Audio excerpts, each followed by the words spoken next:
Welcome students. Now we are going to start the sixth chapter, Theory of Distribution. So the name itself indicates that this is all about the distribution. So what we are going to distribute, we are going to see that. So the theory of distribution explains the contribution of each factor of production to the national income.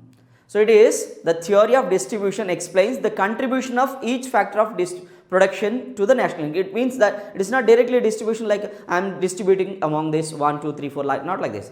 How the share of this all the factors of production, or what is the share of the all the 4 factors of production in the national income. It means that how much all these 4 factors like land, how much rent it is getting, how much laborers are getting wages, how much the capitalists are getting interest, and how much this producer are getting the profit as a share in national income. So it is called the distribution of this national income among these 4 factors of production is going to explain today.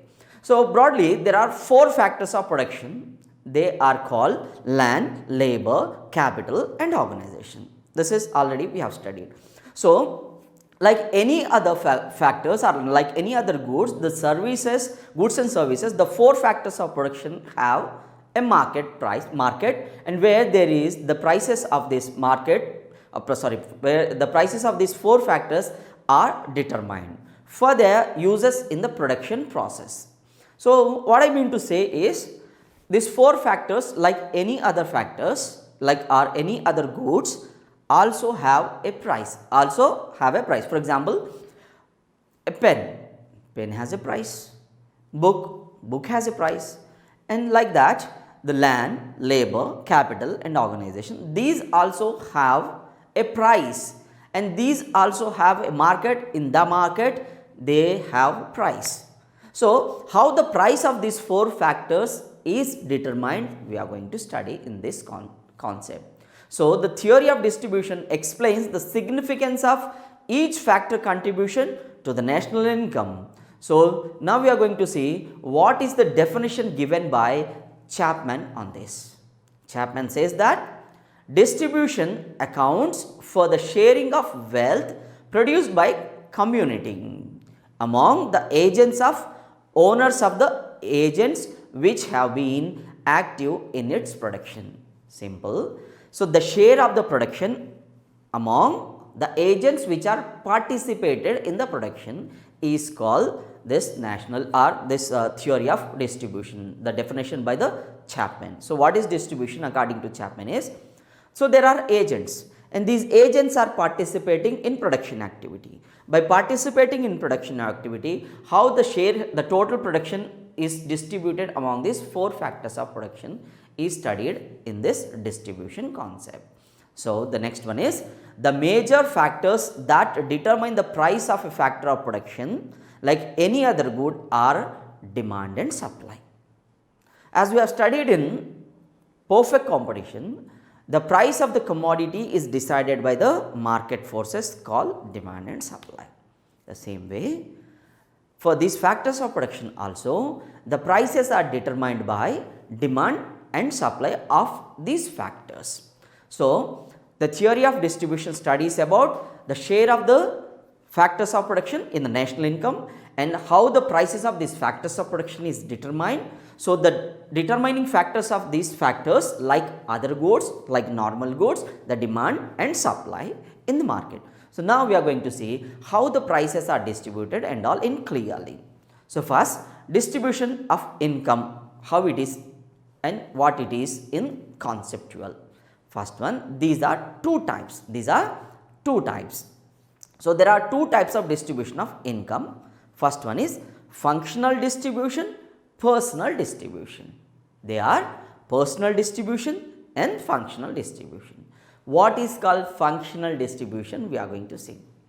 Functional distribution refers to the distribution of income among 4 factors of production.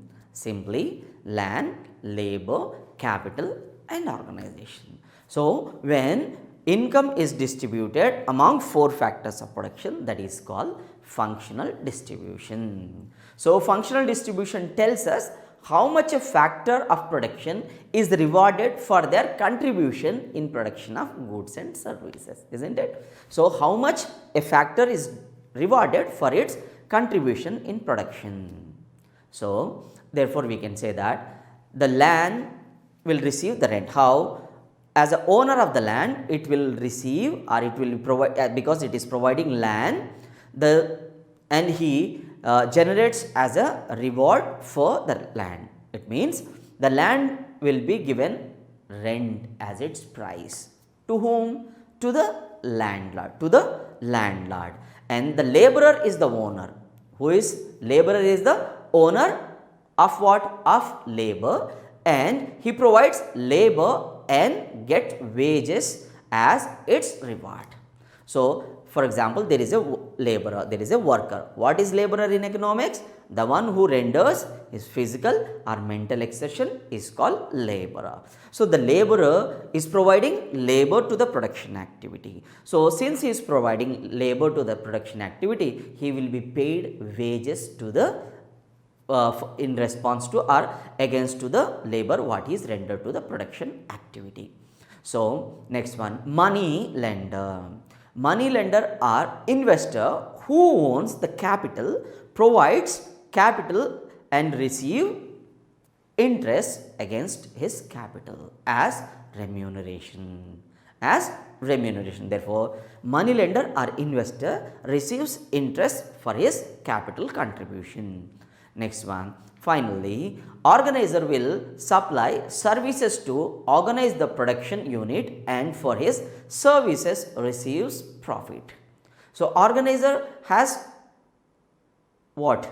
Organizer has all the services what he contributes to the production activity. He has to coordinate, he has to manage all the factors of production, he has to make make a contribution, he has to make decisions, and he has to work for the total production activity. So, for this sake he will receive profit, he will receive profit.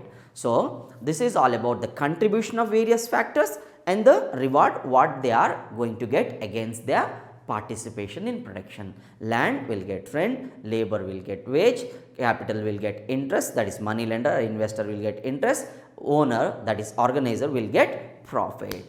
So, the total value of production will be distributed among the owners of the factors of production in the form of rent, wage, interest and profit we can say.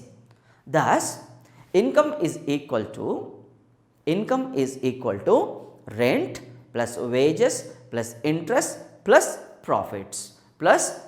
We can say that income is equal to rent, wages, interest and profits. So, functional distribution means it does not study the total income earned by the individuals.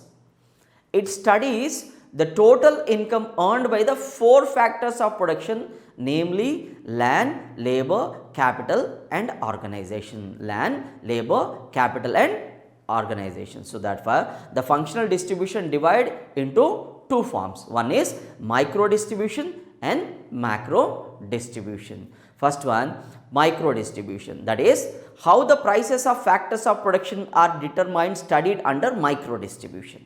How the prices of factors of production are determined, studied under micro distribution, that is how wage rate of the laborers to be determined or decided is studied in micro distribution.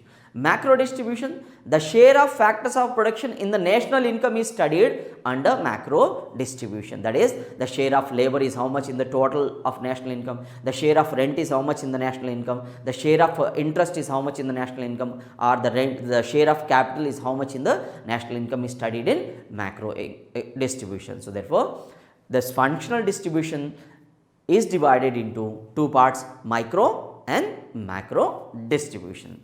The next one is personal distribution.